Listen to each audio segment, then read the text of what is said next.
السلام علیکم ورحمۃ اللہ وبرکاتہ۔ نماز میں ہونے والی کمی کوتاہی کا کفارہ بنتے ہیں یہ سہو کے 2 سجدے۔ کس غلطی کا یہ کفارہ بنتے ہیں اور کس کا نہیں، یہ شریعت نے بتانا ہے، ہم اپنی طرف سے اجتہاد نہیں کر سکتے۔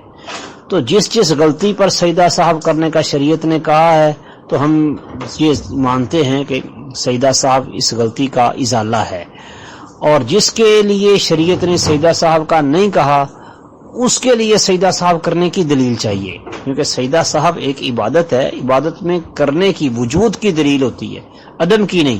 جو عبادت ثابت نہیں ہے وہ عبادت ہی نہیں ہے۔ اسی طرح سجدہ صاحب جہاں پہ ثابت نہیں ہے وہاں پہ سجدہ صاحب ہی نہیں ہے۔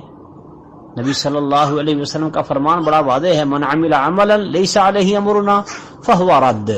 جس نے بھی کوئی ایسا کام کیا جس پر ہمارا امر نہیں، وہ کام ریجیکٹڈ ہے۔